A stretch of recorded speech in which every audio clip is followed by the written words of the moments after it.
नमस्कार, सुलगता सवाल देख रहे हैं और मैं हूं आपके साथ दिव्या सिंह। दिल्ली में मिली करारी हार के बाद अरविंद केजरीवाल के लिए मुश्किलें कम नहीं हो रही। हर रोज कोई ना कोई पूरी खबर सामने आ ही जाती है, जिससे उनकी टेंशन बढ़ जाती है। एक तरफ केजरीवाल की परेशानी दिल्ली में कम नहीं हो रही है, तो दूसरी तरफ पंजाब से होश उड़ा देने वाली खबर सामने आई है।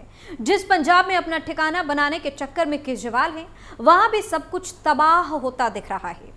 चारों तरफ से मुसीबत में फंसे केजरीवाल पर तमाम तरह के सवाल सुलग रहे हैं। क्या पंजाब में आने वाला है सियासी तूफान? कांग्रेस के दावों ने कैसे मचा दी आप में हलचल? क्यों केजरीवाल का पंजाब प्लान रह जाएगा अधूरा? किस लिए बगावत पर उतरे सीएम भगवंत मान? इन सवालों ने सियासी पारा हाई कर दिया है और आम आदमी पार्टी में बवाल भी मचा दिया है। दिल्ली की सरकार खो चुकी आम आदमी पार्टी को पंजाब में भी मुश्किलों का सामना करना पड़ रहा है। वहीं राज्य की मुख्य विपक्षी पार्टी कांग्रेस इसे एक मौके के तौर पर देख रही है। इस बीच कांग्रेस नेता प्रताप सिंह बाजवा ने दावा किया है कि आम आदमी पार्टी के 32 विधायक उनके संपर्क में हैं। विधानसभा में नेता विपक्ष बाजवा ने दावा किया कि ये 32 विधायक कांग्रेस में आना चाहते हैं और इसलिए उनसे संपर्क में हैं। कांग्रेस नेता का यह दावा विधानसभा सत्र शुरू होने से ठीक पहले किया गया। उन्होंने कहा कि इस सरकार ने कोई काम नहीं किया और इसके चलते इनके विधायक भी नाराज हैं। विधायक पार्टी ही बदलना चाहते हैं। उन्होंने कहा कि इस सरकार ने महिलाओं को 1000 रुपए प्रति माह देने के वादे पर भी अमल नहीं किया है। यह वादा इन्होंने चुनाव में किया था। क्या पंजाब सीएम बदलना चाहती है आप? प्रताप सिंह बाजवा ने कहा कि भगवंत मान सरकार सत्र लंबा नहीं चलाना चाहती। उन्होंने ये भी दावा किया कि डर के मारे आम आदमी पार्टी मुख्यमंत्री ही बदलना चाहती है और भगवंत मान की बजाय किसी और को कमान दी जा सकती है। दिल्ली में हार के बाद आप संयोजक अरविंद केजरीवाल ने एक मीटिंग बुलाई थी। इसमें पंजाब के सभी विधायकों को बुलाया गया था। आपका दावा है कि ये मीटिंग सामान्य थी, लेकिन दावा है कि आम आदमी पार्टी में फूट की खबरों को लेकर ऐसी बैठक की गई। आम आदमी पार्टी को दिल्ली चुनाव में करारा झटका लगा है। उसकी करीब 12 साल पुरानी सत्ता खत्म करते हुए भाजपा ने 48 सीटों पर जीत पाई, जबकि आपको महज 22 सीटें ही मिली। कांग्रेस को दिल्ली में एक भी सीट नसीब नहीं हुई, लेकिन आम आदमी पार्टी की हार ने पंजाब में उसका हौसला जरूर बढ़ा दिया है। पंजाब में कांग्रेस मुख्य विपक्षी दल है और उसे लगता है कि दिल्ली की हार का असर पंजाब में भी होगा। ऐसे में उसके पास मजबूत होने का मौका भी है। पिछले दिनों कांग्रेस और भाजपा ने दावा किया था कि पंजाब में अरविंद केजरीवाल खुद सीएम बनना चाहते हैं। वह उपचुनाव में उतरेंगे और फिर कमान संभाल सकते हैं। हालांकि भगवंत मान समेत आम आदमी पार्टी के अन्य नेताओं ने इन दावों को खारिज कर दिया। कैसे बदलने लगे आप सरकार के तेवर? 2022 में पंजाब विधानसभा चुनाव में आम आदमी पार्टी यानी कि आपकी ऐतिहासिक जीत ने प्रदेश के सियासत में नई राजनीति की उम्मीद जताई थी। पंजाब की जनता ने आपकी झोली में 117 में से 92 सीटें डाल दी थी। तो इसके पीछे उनके भ्रष्टाचार खत्म करने, शासन व्यवस्था में पारदर्शिता लाने और बेहतर सरकार देने का वादा और भरोसा था।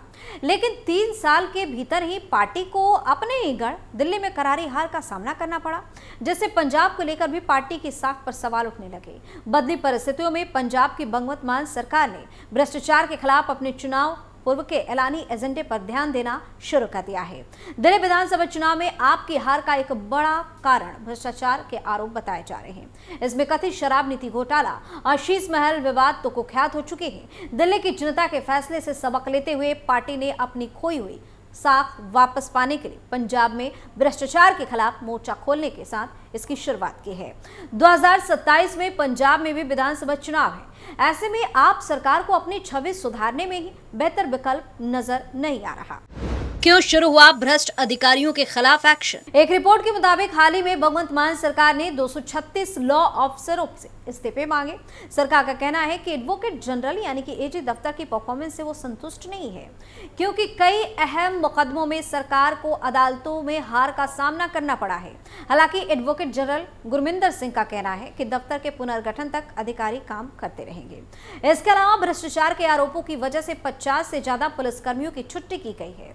राज्य के 9 जिलों में नए पुलिस प्रमुख नियुक्त किए गए हैं। जबकि 8 पुलिस अधीक्षकों और 10 उप पुलिस अधीक्षकों को सस्पेंड कर दिया गया है, यानी निलंबित कर दिया गया है। इन कार्रवाइयों के माध्यम से राज्य सरकार ये संदेश देना चाहती है कि अब भ्रष्टाचार किसी भी स्तर पर बर्दाश्त नहीं किया जाएगा। हालांकि कई लोगों का कहना है कि सीएम भगवंत मान केजरीवाल से नाराज होकर उनके चहेते अधिकारियों पर एक्शन ले रहे हैं, क्योंकि वो केजरीवाल के पंजाब प्लान से खुश नहीं है। वहीं कांग्रेस नेता प्रताप सिंह बाजवा ने आप सरकार पर आरोप लगाए कि भ्रष्टाचार के मामलों में जो कार्रवाई हो रही है वो निष्पक्ष नहीं है। उनका दावा है कि निचले स्तर के अधिकारियों पर कार्रवाई की जा रही है, जबकि ऊंचे पदों पर बैठे लोग बच निकलते हैं। उन्होंने पूर्व स्वास्थ्य मंत्री विजय सिंगला और पूर्व मंत्री फौजा सिंह सरारी के मामलों का हवाला भी दिया। सिंगला को मंत्रिमंडल से हटा तो दिया गया, लेकिन अदालत में कोई ठोस सबूत नहीं पेश किया गया। अब वह अपनी पार्टी की गतिविधियों में सक्रिय है। वह सरारी के खिलाफ गंभीर आरोपों के बावजूद पार्टी ने उन्हें बचाने की कोशिश की। केजरीवाल का फोकस पंजाब पर क्यों? वहीं दिल्ली विधानसभा चुनाव में हार के बाद आम आदमी पार्टी के प्रमुख अरविंद केजरीवाल ने अपने कार्यकर्ताओं और समर्थकों का हौसला बढ़ाया। उन्होंने कहा कि हार जीत राजनीति का हिस्सा है और इसे घबराने की जरूरत नहीं है। केजरीवाल ने अपने आवास पर कार्यकर्ताओं से मुलाकात की और कहा कि अब जो उनसे मिलने आए वो हंसते और मुस्कुराते हुए, उदास नहीं। उन्होंने कहा कि आपका फोकस पंजाब पर होगा। पूर्व मुख्यमंत्री ने कार्यकर्ताओं से कहा कि 10 साल तक दिल्ली की सेवा करने का अवसर उन्हें मिला, जो किसी चमत्कार से कम नहीं था। उन्होंने कहा कि ऊपर वाले ने हमें सत्ता सौंपी और अब उनकी मंशा कुछ और थी। 2010 में कोई मुझे जानता भी नहीं था। 2011 में अन्ना आंदोलन हुआ, 2012 में पार्टी बनी और 2013 में सरकार भी बन गई। एक नई पार्टी का आकर सरकार बना लेना किसी को भी अविश्वसनीय लगता था। केजरीवाल ने अपने कार्यकर्ताओं की सराहना करते हुए कहा कि सभी ने चुनाव में पूरी मेहनत की और कोई कोर कसर नहीं छोड़ी। उन्होंने कहा कि उनके कार्यकर्ताओं को डराने, धमकाने और लालच देने की कोशिश की गई, लेकिन वे डटे रहे। हमने ये दिखा दिया कि बिना पैसे और बिना गुंडागर्दी के भी चुनाव जीता जा सकता है। केजरीवाल ने कार्यकर्ताओं से क्या कहा? केजरीवाल ने कार्यकर्ताओं को प्रेरित किया कि वे बिना सत्ता के भी जनता की सेवा करते रहे। उन्होंने कहा कि अगर किसी को अस्पताल में भर्ती कराना हो, स्कूल में दाखिला कराना हो तो पूरी मदद करें। सेवा में कमी नहीं आनी चाहिए। चुनाव आते जाते रहेंगे, लेकिन हमें हमेशा हिम्मत बनाए रखनी है। दिल्ली चुनाव में हार के बाद केजरीवाल ने कहा कि अब पार्टी का पूरा ध्यान पंजाब पर होगा। उन्होंने कहा कि अब मैं आप सबको पंजाब लेकर चलूंगा। हार में भी और जीत में भी हमारे हौसले बुलंद रहने चाहिए। केजरीवाल ने कार्यकर्ताओं से अपील की कि वे निराश ना हो और हमेशा खुश रहें। उन्होंने कहा कि अब जो भी मेरे घर आए वो मुस्कुराते हुए आए, मायूस होने की जरूरत नहीं है, आगे बढ़ते रहना है। इस संदेश के जरिए केजरीवाल ने अपनी पार्टी को एकजुट रहने और भविष्य की रणनीति पर ध्यान देने का इशारा भी किया। क्या भगवंत मान थाम सकते हैं बीजेपी का दामन? इन सब के बीच पंजाब विधानसभा में नेता विपक्ष प्रताप सिंह बाजवा ने बड़ा दावा किया। उन्होंने कहा कि मुख्यमंत्री भगवंत मान कभी भी बीजेपी में शामिल हो सकते हैं। आम आदमी पार्टी के 35 से 40 विधायक भी बीजेपी के संपर्क में हैं। कांग्रेस नेता बाजवा ने कहा कि भगवंत मान केंद्रीय रेल राज्य मंत्री रवनीत सिंह बिट्टू के जरिए केंद्र सरकार के साथ लगातार संपर्क में हैं और कभी भी बीजेपी का दामन थाम सकते हैं। बाजवा ने यह भी दावा किया कि आपके 35 से 40 विधायक भी बीजेपी आलाकमान और केंद्रीय गृह मंत्रालय के संपर्क में हैं, जो कभी भी आम आदमी पार्टी को छोड़कर बीजेपी में शामिल हो सकते हैं। हालांकि बाजवा ने कहा कि जो विधायक बीजेपी के संपर्क में हैं वो मान की वजह से नहीं है। भगवंत मान के साथ तो खुद उनके परिवार के लोग भी नहीं और ना ही कोई विधायक है। लेकिन दिल्ली चुनाव में मिली हार के बाद आम आदमी पार्टी के विधायक अब बीजेपी के संपर्क में आ चुके हैं। प्रताप सिंह बाजवा ने कहा कि जैसे ही अरविंद केजरीवाल पंजाब से भगवंत मान को हटाने की तैयारी करेंगे, वैसे ही भगवंत मान पाला बदलकर बीजेपी में आ जाएंगे। हालांकि बीजेपी ने कांग्रेस नेता के इस दावों को खारिज कर दिया।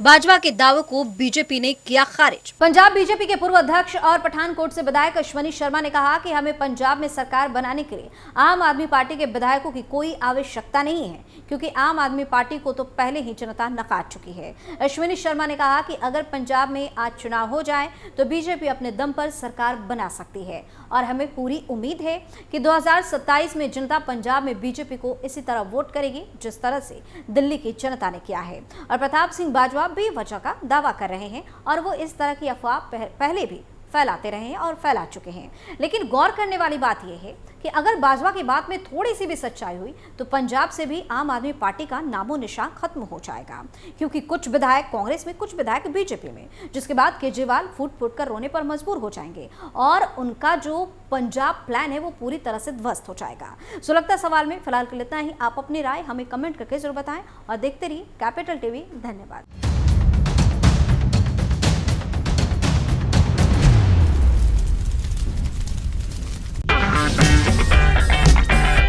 अगर आपको हमारा वीडियो पसंद आया हो तो इसे लाइक करें, हमारे चैनल को सब्सक्राइब करें और हाँ, बेल आइकन दबाना ना भूलें ताकि आप तक हमारे वीडियो की नोटिफिकेशन पहुंचती रहे। आप अपना सुझाव हमें कमेंट बॉक्स में दे सकते हैं। हमारे साथ जुड़ने के लिए शुक्रिया।